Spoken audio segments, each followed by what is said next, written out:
Imagine being in a forest at dusk, the last rays of sunlight barely piercing through the canopy above. The air is cool and damp, filled with the scent of wet earth and decaying leaves. As night begins to fall, the world around you transforms. The trees, the flowers, even the creatures of the forest start to glow with an ethereal light. This is not a scene from a fantasy novel, but a real phenomenon that occurs in many parts of the world, known as bioluminescence. But what exactly is bioluminescence, and how do creatures produce this mesmerizing light? To understand this, let's delve into the world of chemistry and biology, where the rules of light and darkness are bent in ways that seem almost magical. Bioluminescence is the production and emission of light by living organisms. It's a complex process that involves a series of chemical reactions, resulting in the release of light energy.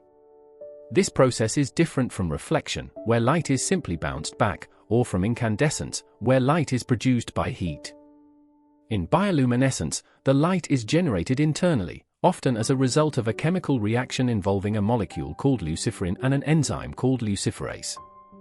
This reaction produces an excited molecule of oxyluciferin, which releases excess energy as light. But why do creatures produce light in the first place? The reasons are as varied as the creatures themselves. For some, like fireflies, light is a tool for finding a mate. Each species has its unique flash pattern, allowing potential partners to recognize one another in the dark. For others, like certain types of plankton, light is a defense mechanism. When disturbed, these tiny organisms emit a burst of light, potentially confusing or distracting predators. Then there are creatures like glowworms, which use their light to lure prey into their webs.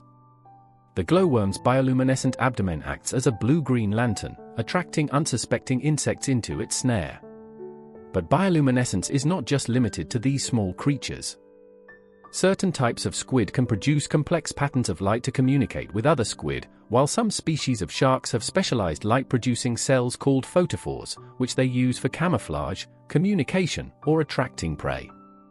As we explore the depths of our oceans, we find even more astonishing examples of bioluminescence. Deep-sea fish with lights on their bellies to lure prey, jellyfish that illuminate the dark waters like floating lanterns, and even certain types of coral that glow with a soft, ethereal light. But bioluminescence is not just a marvel of nature, it also has the potential to revolutionize various fields of science and technology. For instance, the study of bioluminescent organisms has led to the development of new biomedical tools. Luciferase, the enzyme responsible for the light-producing reaction in fireflies, is now commonly used in research as a reporter gene. This means scientists can attach the luciferase gene to other genes of interest and observe their activity by measuring the light produced. This technique has been invaluable in understanding gene expression, disease progression, and the efficacy of treatments. Moreover, the unique properties of bioluminescent molecules are being explored for their potential in developing new types of sustainable lighting. Imagine cities illuminated not by electric lamps, but by genetically engineered, glow-in-the-dark trees and plants. While this might sound like the stuff of science fiction, researchers are indeed exploring such possibilities. As we continue to unravel the mysteries of bioluminescence, we are reminded of the awe-inspiring complexity and beauty of the natural world. The ability of living organisms to produce their own light, whether for communication, defense, or attracting prey, is a testament to the incredible diversity of life on Earth. And as we gaze upon these glowing wonders, we are compelled to ask, what other secrets lie hidden in the darkness, waiting to be uncovered?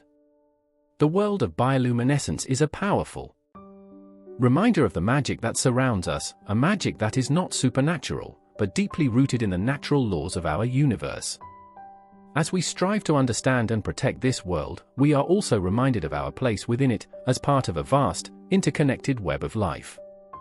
And so, the next time you find yourself in a forest at night, surrounded by the glow of fireflies or the soft luminescence of fungi, remember that you are not just an observer, but a part of this grand, glowing tapestry, connected to all that glows, from the smallest bacterium to the mightiest tree.